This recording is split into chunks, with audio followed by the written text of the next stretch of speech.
variables. Okay. So, let's create first a method. Ayan. So, the first method I will call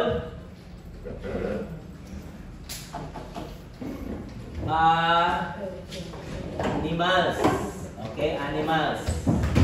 Ayan, there you go. And then, another method, another class, I will call this mammals. Ayan, mammal. Okay. And then, another class, I will call this reptiles. Okay, reptiles. Okay, another class, I will call this birds. Ayan. Okay. So, birds is a type of animal. So, I will add extends. Animal. Animals. Okay, ganyan. So, meaning, I am inheriting everything there is sa animals. Okay, ang birds. Pero pwede sa animals, may butang extends birds. Hindi pwede. Because animals is the parent. So, ang child lang ang ginabutangan of extends. Okay, so what about mammals? Mammals will also inherit everything there is sa animals. Okay? And reptiles is also will inherit animals. Okay? Ganyan. So, let's add variables sa animals. Ayan. For animals, we will have variables here. Ayan. Name and kingdom. Okay. So, if you create an instance of mammal, name and kingdom can be used by mammal. Okay, let's see. So, let us proceed sa mammal. So, sa mammal, let me create a variable and a constructor because this is required. Okay. So, a mammal, once instantiated, you are required to create a constructor with one parameter. And since mammal is an extension of animals, you are also calling the constructor in the animals class. Yan. So this will show an error because animals class does not have a constructor. That's why nag-error yan. Okay? So in this case, let us add a constructor in the animals class. So this is my animals class constructor. Ayan. So, wala nang error.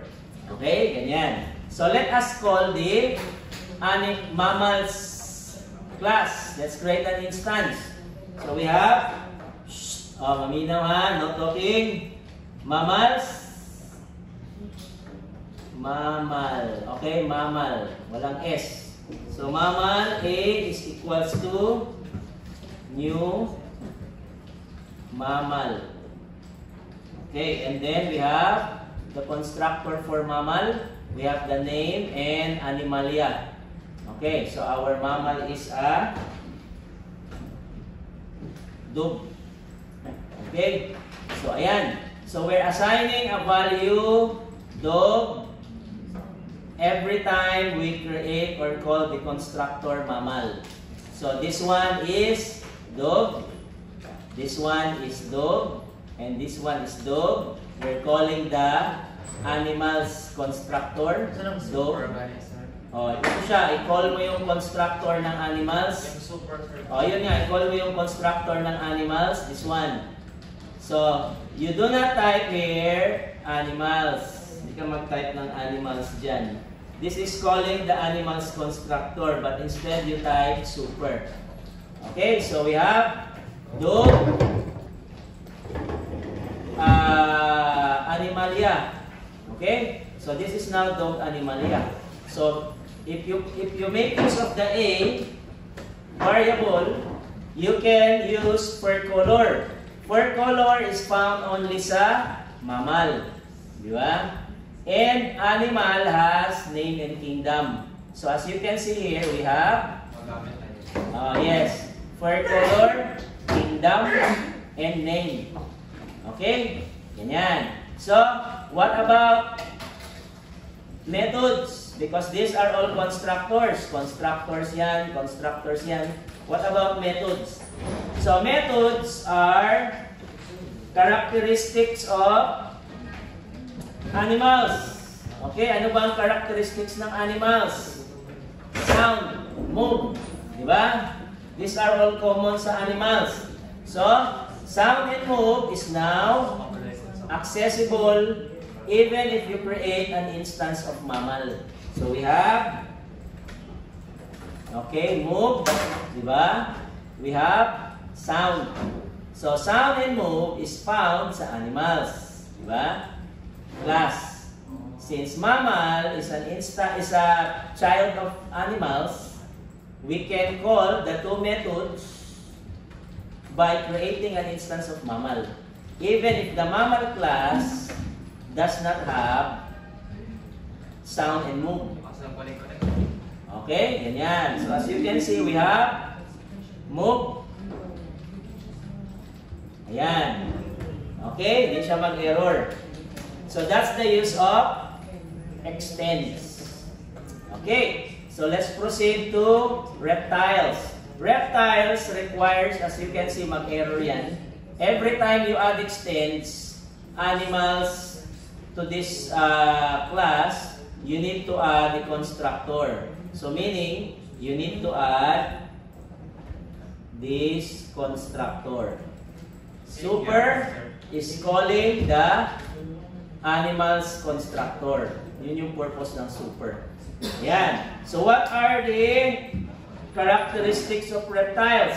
They all have scales. Okay, ganyan. So mammals. Characteristics of mammals. All mammals, what? Make sound, produce, feed milk. Di ba? Okay, that is how they take care of their young. So they feed milk, make sound. So ang sound method is found in mammal. The sound method is found in animals as well. Okay, di ba? Pareho. So sound, nasa mammal. Sound, nasa animal. So if I print the sound, okay, if I print the sound, the question now is, what method will be used? Okay, anong method ang nagamit? Is it this one or this one? Anong method? Ito, this one. Sound, instance of mammal. This is the mammal. May sound. Animal. Okay. Ayan. So yung bird natin, wala pa yan. Hindi pa yan siya tapos. So the value that will be printed is mammal. Okay? Mag-print ang sound sa this one. Mammal feeds milk to, ito pala. The name which is dog. So dog, mammal, make sound. Okay? So yun ang output niya. Dog, mammal, make sound. Bakit hindi yung sa animals? Wait, okay, napatay bird sila pa naman. So let us add the constructor for tanggalan lang sa ako ni para wala yung error. Okay, so the output is dog, mammal, make sound. So wala niya gi-print ang animals na sound because this is A for mammals. Okay, so what if I type here animals?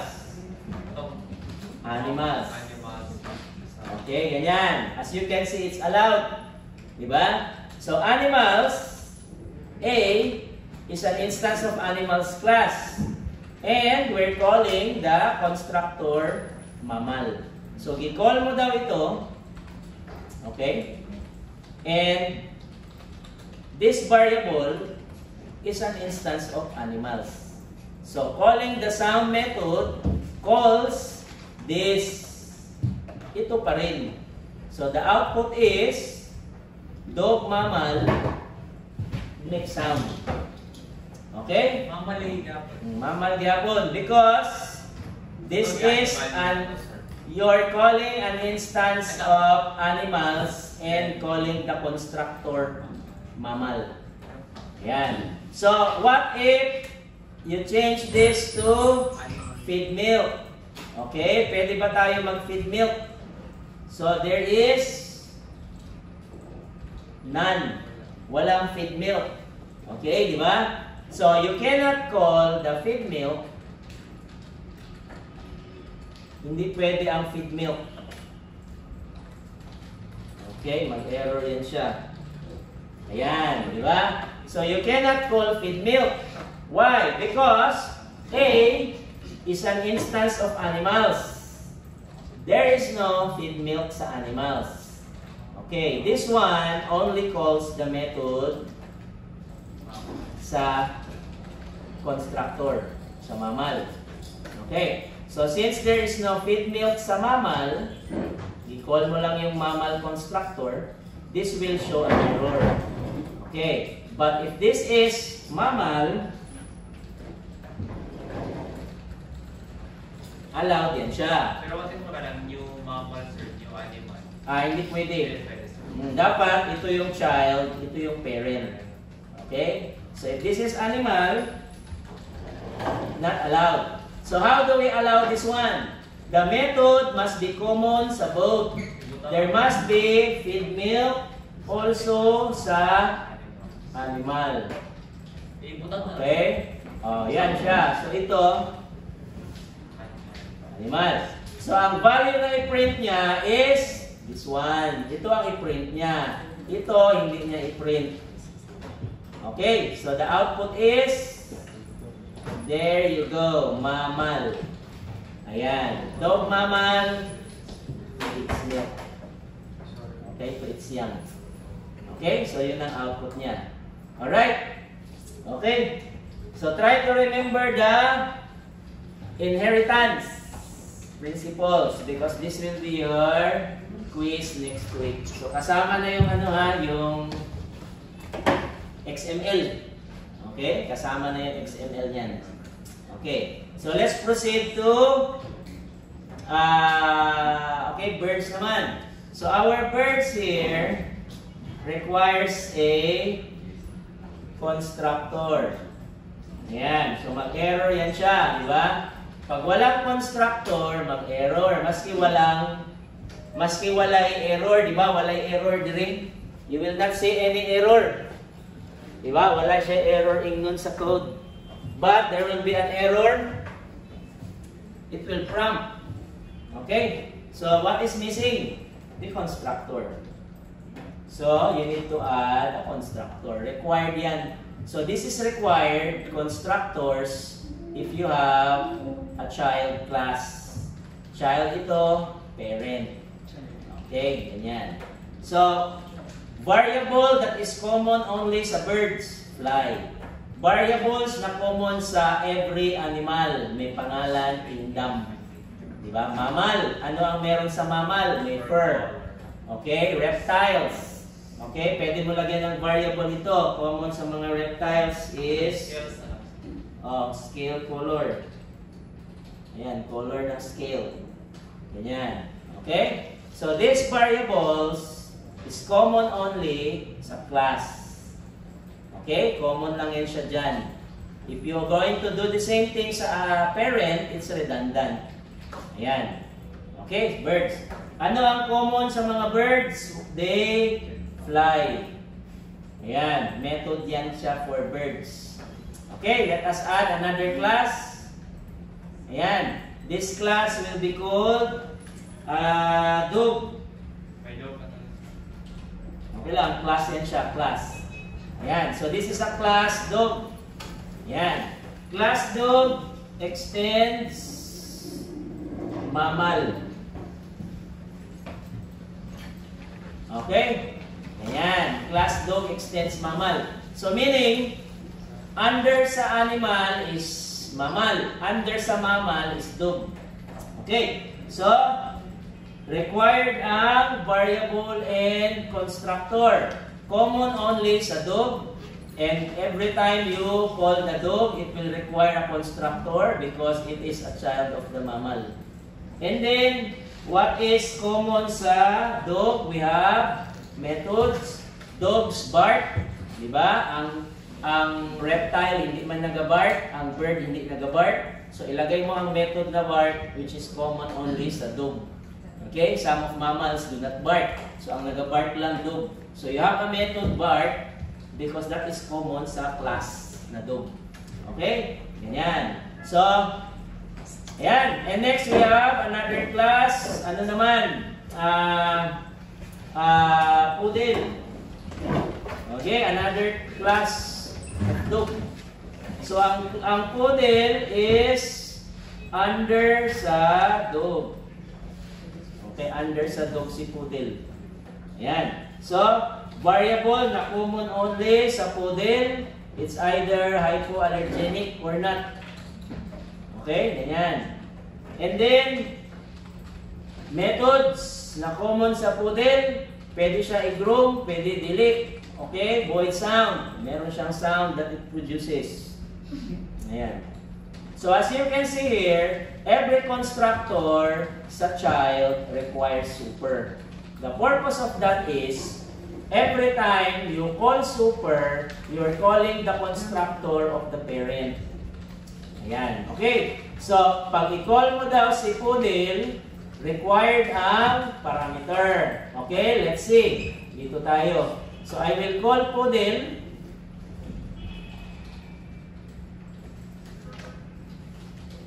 Yan. Yan. Okay. Mag-error yan siya because you are required to input a name and is hypoallergenic. Okay. So, let us add a name. Yan. Name of the poodle, hypoallergenic. Boolean. Okay. So, Inyo para sa ayan, nakalimutan yung new. Ayan. So, new. Okay, so, we are calling the constructor poodle. And the super here is calling the constructor of the dog. So, the value here, which is no and true, will be assigned sa dog as well. So, the name here will be dog. Snow pala, snow. Yun yung name ng dog that I assigned here. So, this is snow, true. Di ba? So, snow, poodle.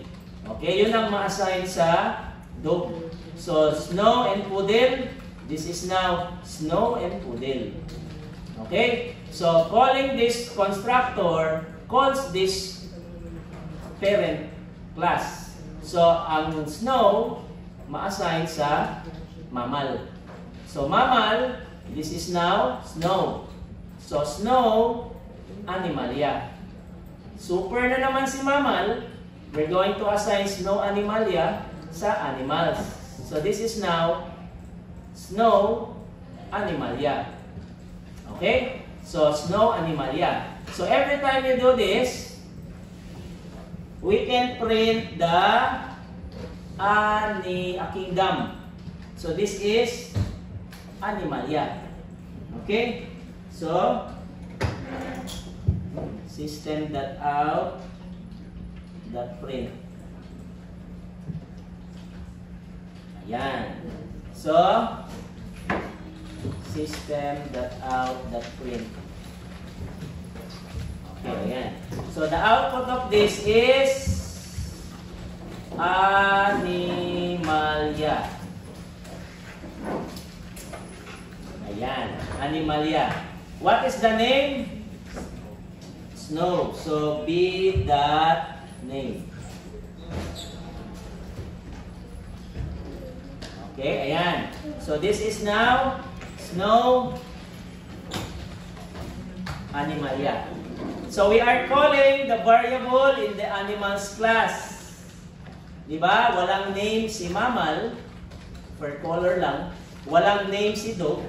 Breed lang ang variable ni dog. Walang name si poodle. Walang na yung variable. Name is found in the animalia, animals class and kingdom. But we're printing them using the poodle class. Diba? So, it's inheritance. It's inheriting them. Okay. We can also call the feed milk. method. Okay, so the feed milk method is found in the poodle as well. Feed milk. Okay, di ba? So feed milk. So this will print feed milk as no animal feeds milk to its young. So the output will be the name of the animal, which is no mammal feeds its young. Okay, so mammal. Feed milk pala.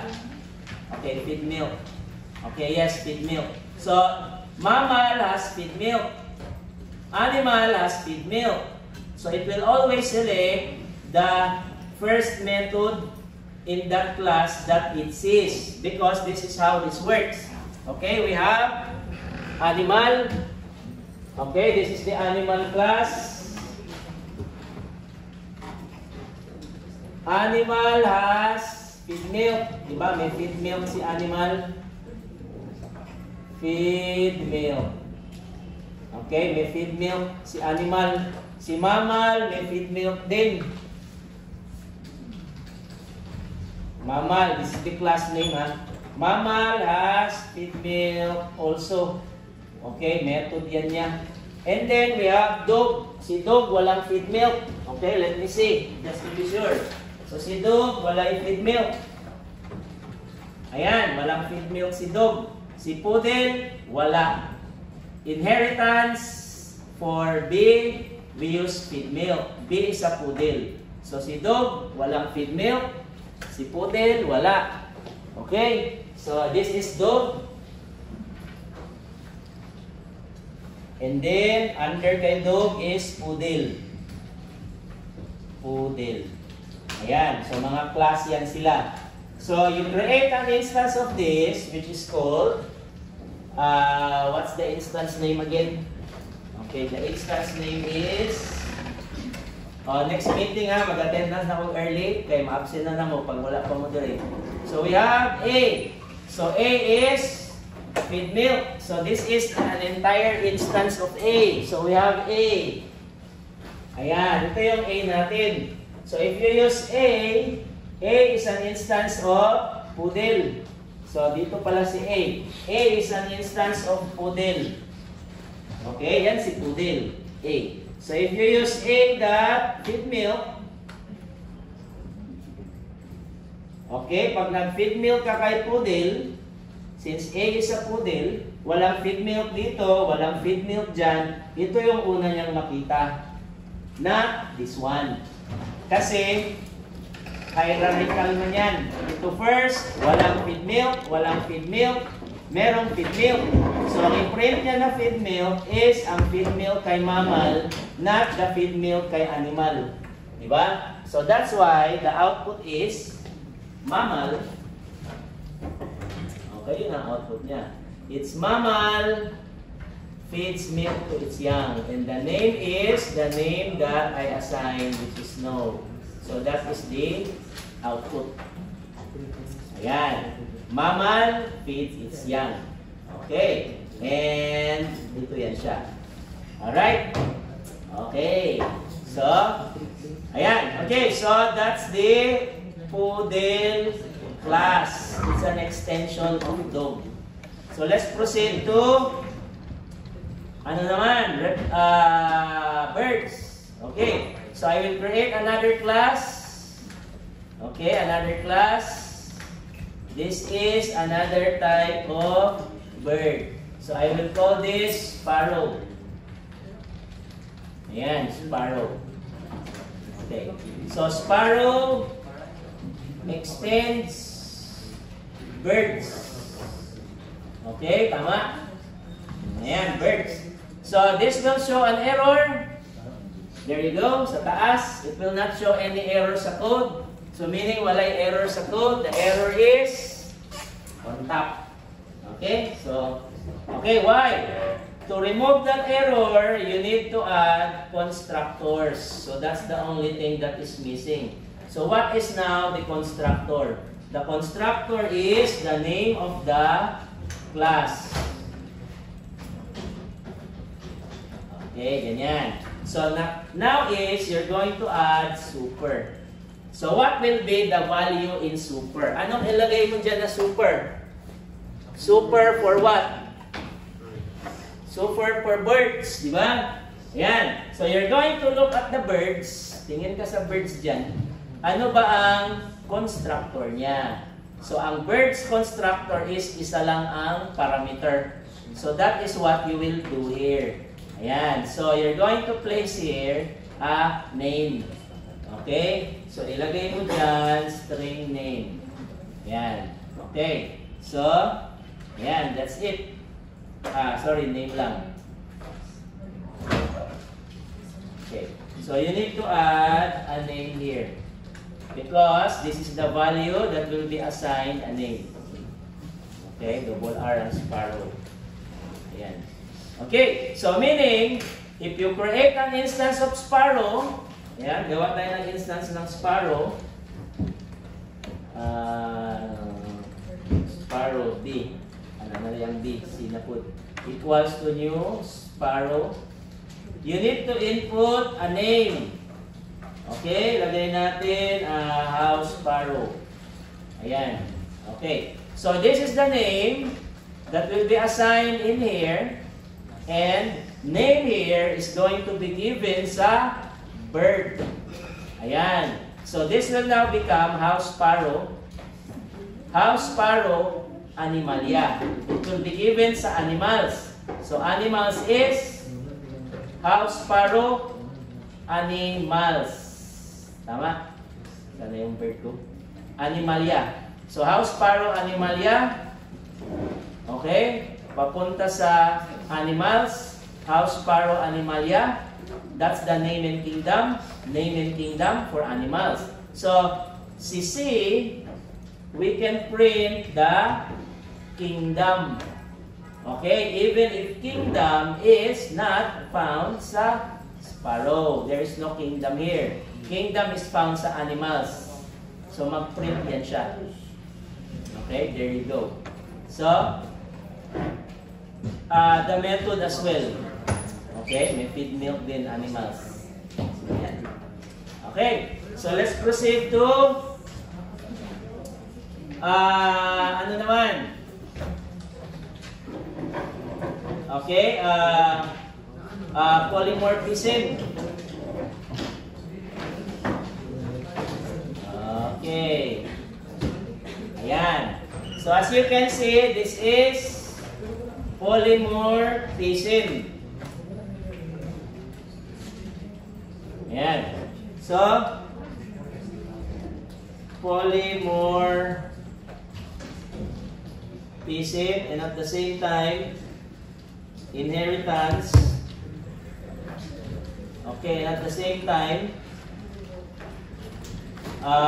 instantiation. Instantiation. Ayan, tatlo yan siya. Okay, so what does this do? Polymorphism is morphing the sparrow into an animal. We are creating an instance of animal, assigning it sa C, and we're calling the constructor in the sparrow class. So this is not possible if there is no inheritance. Okay, inheritance kasi yan siya. So meaning everything inside the animals class, mammals class, birds class, and sparrow class is available, okay, sa C. Okay, let's see. So we have sparrow. Ang sparrow is, okay, let's add method sa sparrow. Okay, wala tayong method. What is common only sa sparrow? Ayan, they chirp. Okay, so chirp is not found sa birds class. Di ba walang chirp? Birds class, walang chirp. Animals class, walang chirp. So if you do polymorphism, you cannot call chirp. Okay, let's see kung matawag natin si chirp method sa C. Okay, so C is instance of animals class calling the sparrow constructor. Ayan. So, wala siyang chirp. Di ba? Okay. Ang meron lang kay C is feed milk, move, sound. Okay. Let's see why. Feed milk, move, and sound. Because feed milk is common sa feed milk, move, and sound is common sa animal. Feed milk and sound is common sa mammal. Okay? Yung sound, wala. Meron. Feed milk, move, and sound. So, feed milk, move, and sound, common sa animal. Hindi pala mammal ang bird, sorry. Feed milk, okay, is not common sa bird and sparrow. Feed milk, feed milk, sound, and move is only found sa animal. So, all of these things, methods from animal class. Because C is an instance of animals, not sparrow. Okay? Ganyan. So what if you have chirp sa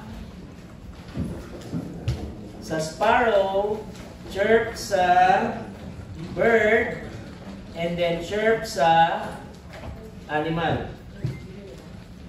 Okay, they have the same methods. Chirp sa animal, birds, and sparrow. So we can use chirp here.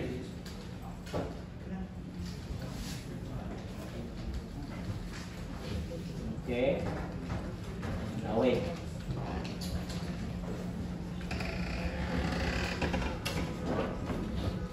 Okay, nalahi ako ang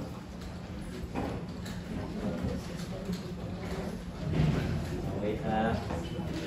Ayun. Ayun. Okay, so we have chirp. Ayan. So the question now is, what class does this chirp belong to? Because chirp is common sa animal, chirp is common sa bird, chirp is common sa sparrow. So, chirp method that it will execute is what? Sparrow.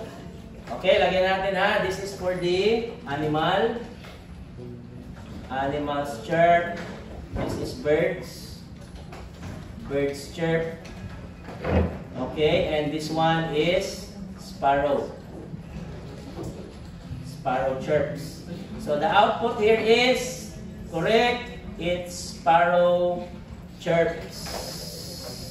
Ayan. How sparrow chirps. Because that's the first method that it sees. Yung pinaka-last na chirp sa animal and bird, hindi niya makita yan. Ang first niya na makita is the chirp sa sparrow. Okay? So, ganyan yan. So, this is not possible if walang chirp ang animal. Okay? Mag-error yan siya. So, make sure the chirp is common sa lahat ng class. Okay? Kung walang chirp sa bird, mag-error din. Okay, no problem, no problem. As long as animals and sparrow ang may chirp. So, sparrow may chirp, animals may chirp, hindi mag-error. Okay. Pag ang sparrow walang chirp, ito siya mag-error na. Okay, save. Sparrow. Okay, dito siya mag-error. So it needs to be sparrow chirp. Chirp.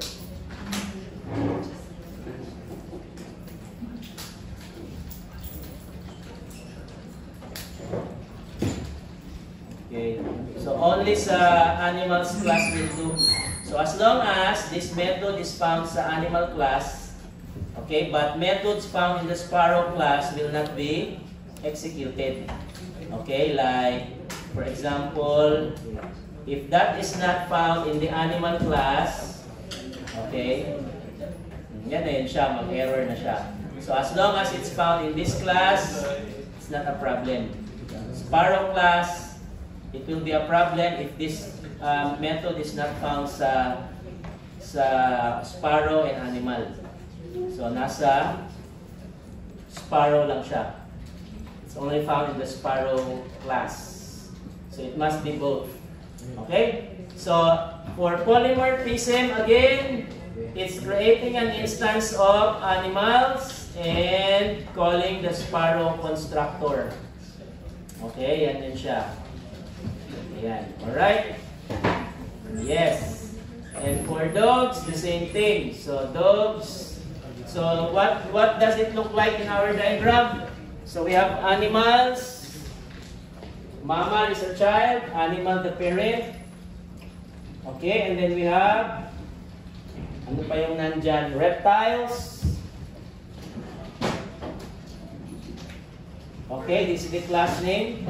Under sa reptiles, we have, wala pa, so pwede pa siya lagyan under.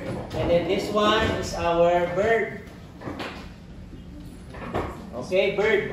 So birds class.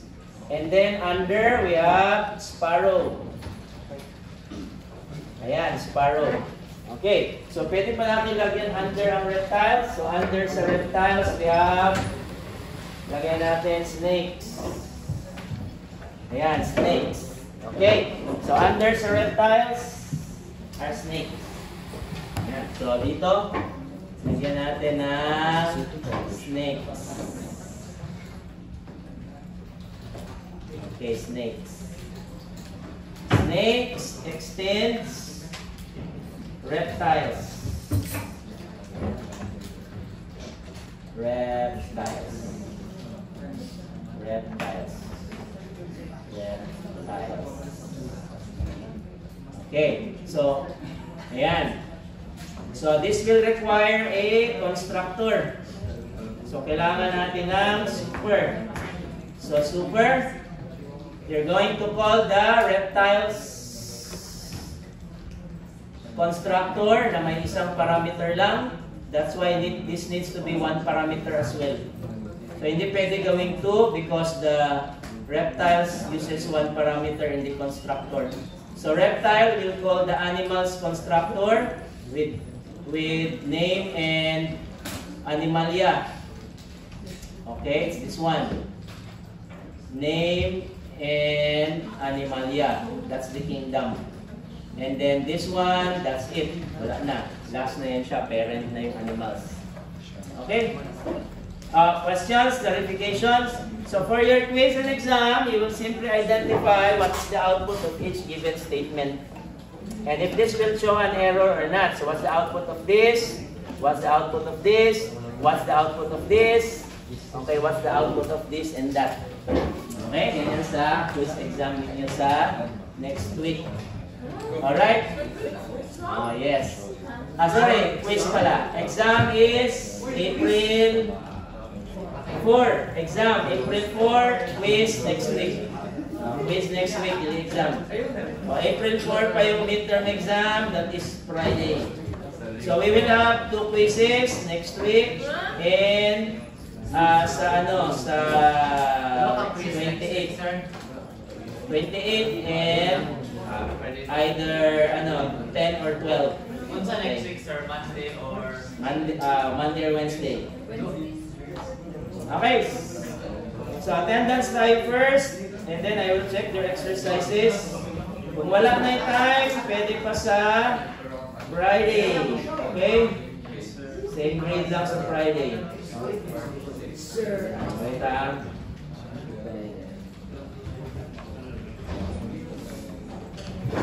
Ayan, so next time, go inside the classroom early. I will check attendance. If you are not inside the classroom, you will be absent. Okay, dili lang musulod. Nauma na ang lecture. Sa pa man yung maabtan, wala na.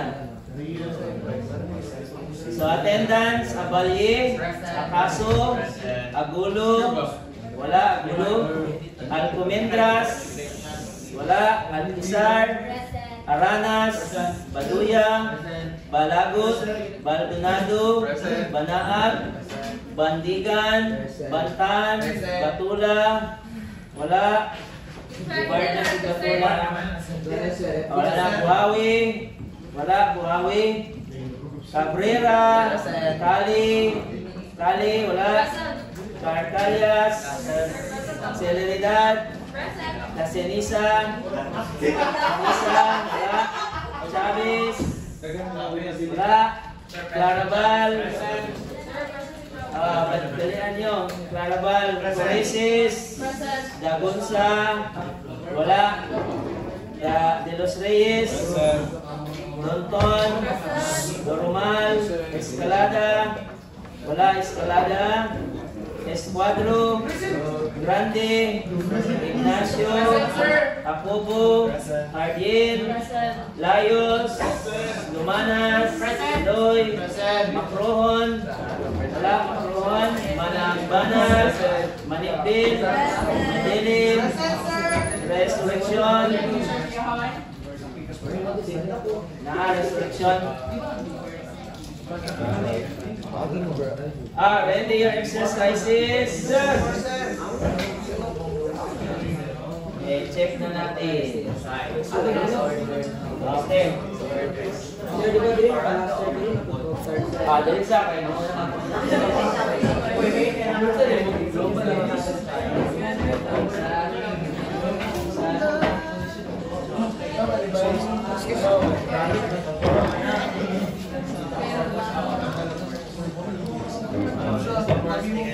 Balibol. Oh my God.